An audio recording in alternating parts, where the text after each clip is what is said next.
Students, I'm Dr. Kamal Kamar Rathore, Assistant Professor in EAFM, working at Government Commerce College, Sikar. आज के इस video में हम ग्राम एवं खंड स्तर पर ग्रामीण विकास प्रशासन के बारे में अध्ययन करेंगे। We will study about the rural development administration at village and block level.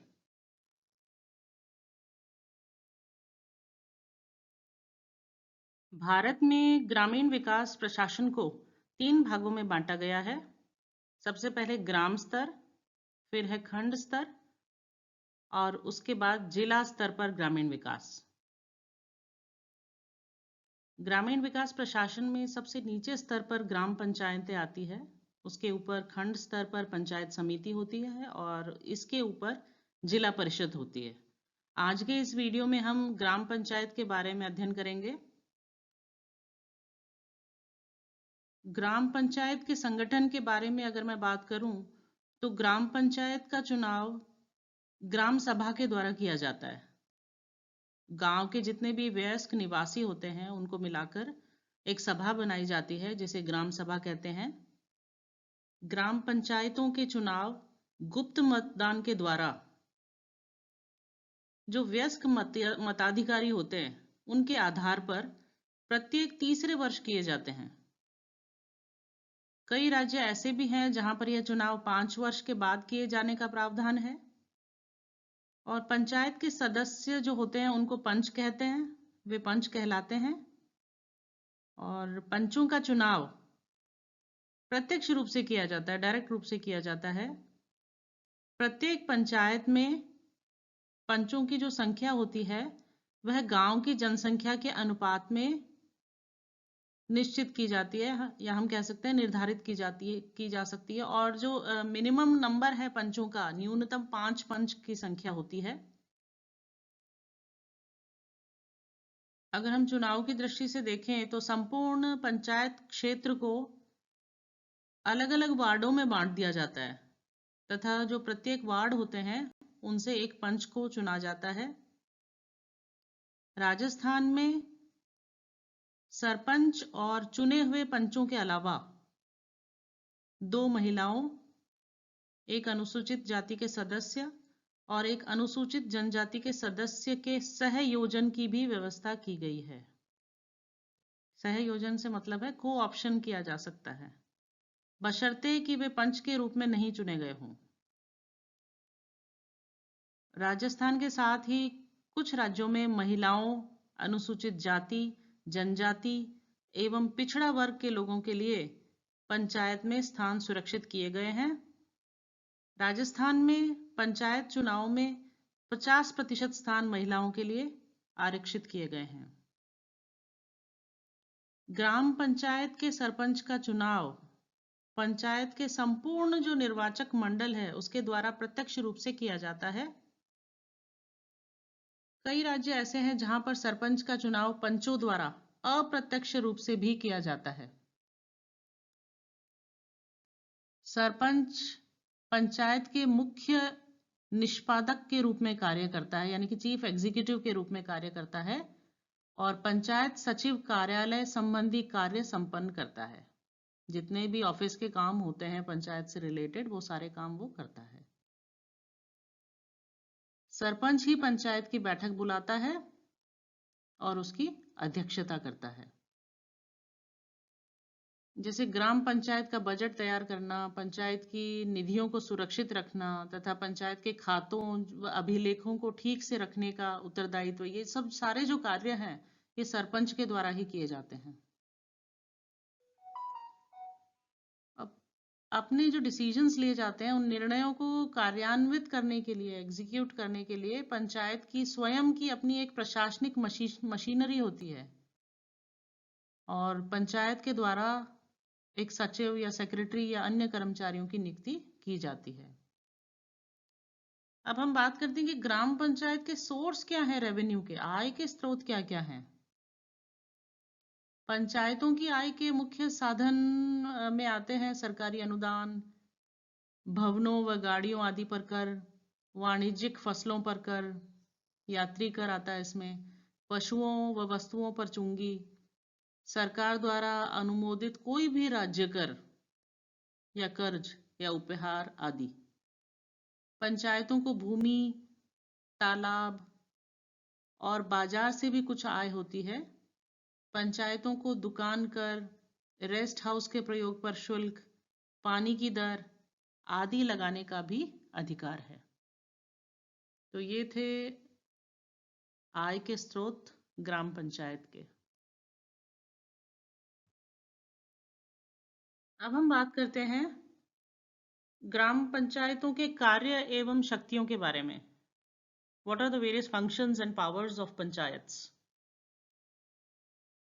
ग्राम पंचायतों को वे सारे कार्य सौंपे गए हैं जिनसे देश में लोकतंत्र की जो नींव है वो सुदृढ़ हो सके, साउंड हो सके। और ग्रामीण विकास की संपूर्ण जिम्मेदारी पंचायतों पर ही होती है। इसलिए ग्रामीण क्षेत्रों के विकास एवं जन कल्याण के सारे जो काम है पंचायतें ही करती है। पंचायतों के कार्यों को हम अलग अलग भागों में बांट सकते हैं। इसके बारे में मैं डिटेल में आपको अगली स्लाइड्स में बता रही हूँ।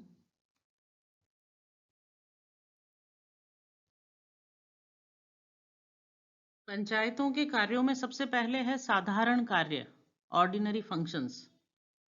साधारण कार्यों में जिन कार्यों को सम्मिलित किया जाता है उनमें है पंचायत क्षेत्रों के विकास के लिए वार्षिक योजनाएं बनाना, योजनाओं को तैयार करना, वार्षिक बजट को तैयार करना। अगर कोई प्राकृतिक आपदा आ जाती है तो प्राकृतिक आपदाओं में सहायता जुटाना।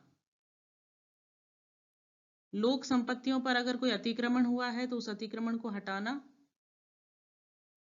सामुदायिक अगर कोई कार्य है तो उनके लिए स्वैच्छिक श्रम का संगठन और अभ्युदय का संगठन बनाना। ये है साधारण कार्य पंचायतों के।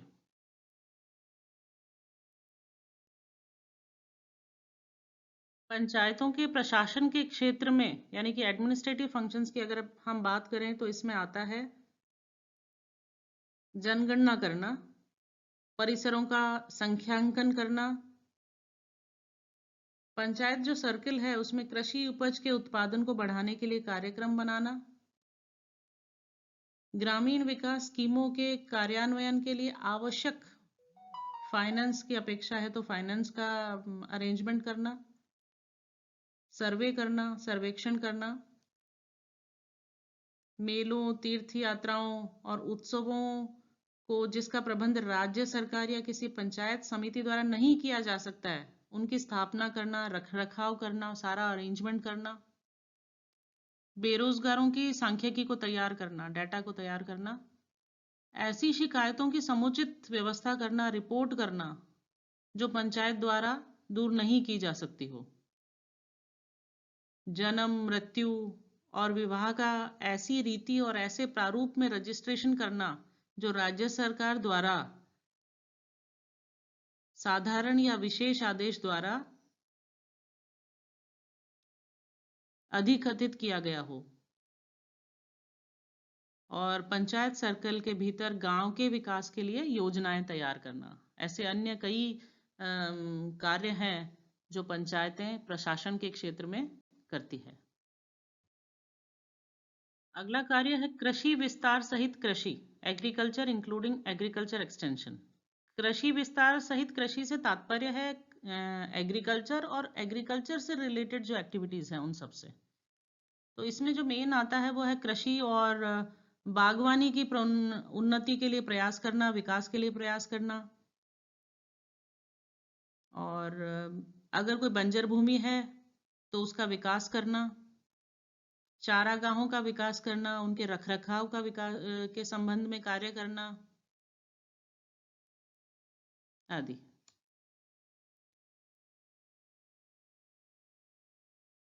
पंचायतों के अन्य कार्यों में आते हैं पशुपालन, डेयरी और कुक्कुट पालन यानी कि एनिमल हस्बेंड्री, डेयरी या पोल्ट्री फार्मिंग।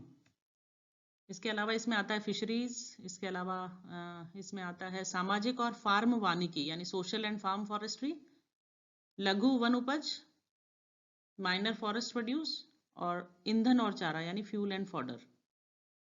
अगर हम पशुपालन की बात करें तो पशुओं, जो मुर्गियां हैं उनको या अन्य पशुधन की जो नस्ल है उसका विकास करना, ये पंचायतों के क्षेत्र में आता है।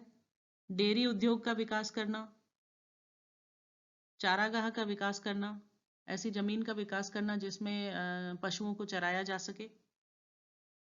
फिर गांव में मत्स्य पालन का विकास करना, अगर इसकी संभावना है कि मत्स्य पालन, पानी है गांव में, तालाब वगैरह हैं, तो मत्स्य पालन का विकास किया जा सकता है पंचायतों के द्वारा। इसके अलावा है गांव और जिला सड़कों के जो रास्ते हैं उनके ऊपर उन भूमियों का विकास करना, वहां पर वृक्षारोपण करना, उनका हमेशा निरीक्षण करना। अगर पशुओं के लिए चारे की व्यवस्था की रिक्वायरमेंट है तो चारा का विकास करना, पौधशालाओं का विकास करना, कृषिक पौधशालाओं का विकास करना स्पेशली, जिससे कि किसानों को लाभ मिल सके।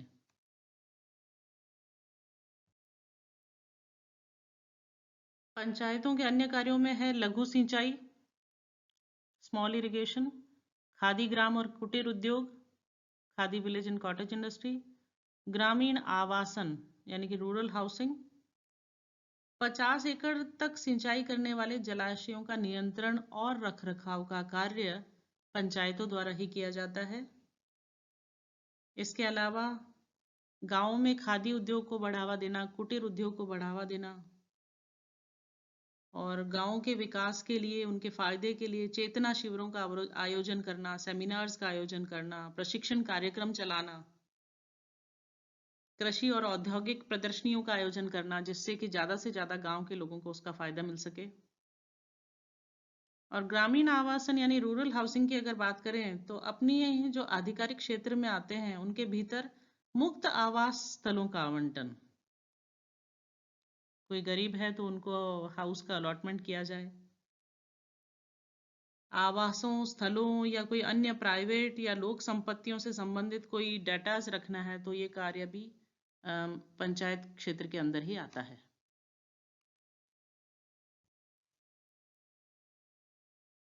और जो प्रमुख कार्य पंचायती क्षेत्र में आते हैं उसमें है ग्रामीण विद्युतीकरण, रूरल इलेक्ट्रिफिकेशन। इसके अंतर्गत जैसे रास्ते हैं वहाँ पर प्रकाश की व्यवस्था करना, उनका रखरखाव करना, ये सब पंचायत समिति में, पंचायतों में ही आते हैं, पंचायतों के अधिकार क्षेत्र में आते हैं। इसके अलावा है गरीबी उन्मूलन कार्यक्रम, पावर्टी एलिवेशन प्रोग्राम। ऐसे प्रोग्राम्स जो सरकार द्वारा चलाए जाते हैं उनका सही प्रकार से क्रियान्वयन करवाने में मदद करना। फिर है प्राथमिक शिक्षा, प्राइमरी एजुकेशन। प्राथमिक विद्यालयों और उनके प्रबंध में लड़कों का और विशेष रूप से लड़कियों का पूर्ण नामांकन और उपस्थिति सुनिश्चित करना। फिर है प्रौढ़ और अनौपचारिक शिक्षा, एडल्ट एंड इनफॉर्मल एजुकेशन। प्रौढ़ साक्षरता कार्यक्रम को बढ़ावा देना और उसके लिए जो भी मदद की संभावना है, रिक्वायरमेंट है, उसको पूरा करना। इसके बाद है पुस्तकालय या लाइब्रेरी। गांव के अंदर गांव का एक पुस्तकालय स्थापित करना, वाचनालय बनाना जहां पर कि गांव के लोग आकर अपने ज्ञान में वृद्धि कर सकें, डे टू डे लेवल पे जो कुछ हो रहा है उन एक्टिविटीज़ के बारे में जान सकें। पंचायतों के कार्यक्षेत्र में जो सबसे इम्पोर्टेंट कार्य जो करने की ज़रूरत है आज के टाइम पे वो है पेयजल की व्यवस्था, ड्रिंकिंग वाटर। कुएं अगर हैं गाँव में, जलाशय है, तालाब हैं, तो उनकी मरम्मत, उनके रखरखाव का कार्य करना। ये ध्यान रखना कि जल प्रदूषित ना हो, जल प्रदूषण का निवारण करना, उसको कंट्रोल करना। गाँव में अगर हैंडपंप है तो उनका रखरखाव करना। इसके आगे है ग्रामीण स्वच्छता, रूरल सैनिटाइजेशन। स्वच्छता अपने आप में एक बहुत ही महत्वपूर्ण मुद्दा है, जैसा कि आज के कोविड-19 के समय में हम जानते हैं कि स्वच्छता रखने से ही हम वायरसेस से दूर रह सकते हैं। तो ये एक कार्य जो है स्वच्छता का, ये भी पंचायतों के अंतर्गत आता है। अगला है लोक स्वास्थ्य और परिवार कल्याण, public health and family welfare. इसके अंदर जो परिवार कल्याण के कार्यक्रम चलाए जाते हैं उनका क्रियान्वयन करना, महामारी की रोक करना, उपचार के उपाय करना, मानव और पशु टीकाकरण के कार्यक्रमों में भाग लेना, गांव में आवारा कुत्ते हैं तो उनका नाश करना, आपराधिक और हानिकारक व्यापारों का विनियमन करना, ये सब कार्य पंचायतों के क्षेत्र में आते हैं। अगला है महिला और बाल विकास, विमेन एंड चाइल्ड डेवलपमेंट। महिला और बाल कल्याण कार्यक्रमों के क्रियान्वयन में भाग लेना, विद्यालय स्वास्थ्य और पोषाहार कार्यक्रमों को प्रोन्नत करना, और आंगनबाड़ी जो केंद्र आते हैं उनका सर्वे करना, देखना कि कार्य वो सही तरीके से कर रहे हैं या नहीं। ये सभी कार्य पंचायत क्षेत्र में आते हैं।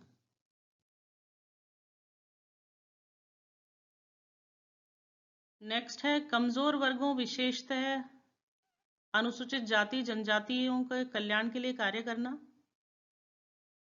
Welfare of weaker sections particularly SC and ST। अनुसूचित जातियों, जनजातियों, पिछड़े वर्गों और अन्य कमजोर वर्गों के संबंध में जनता के बीच में जागृति लाने का कार्य पंचायत द्वारा किया जाना चाहिए। इसके बाद है लोक वितरण व्यवस्था यानी कि पब्लिक डिस्ट्रीब्यूशन सिस्टम। आवश्यक वस्तुओं के वितरण के संबंध में जनता में जागृति लाना और लोक वितरण व्यवस्था को सुचारू रूप से चलाने का कार्य पंचायत द्वारा ही किया जाता है।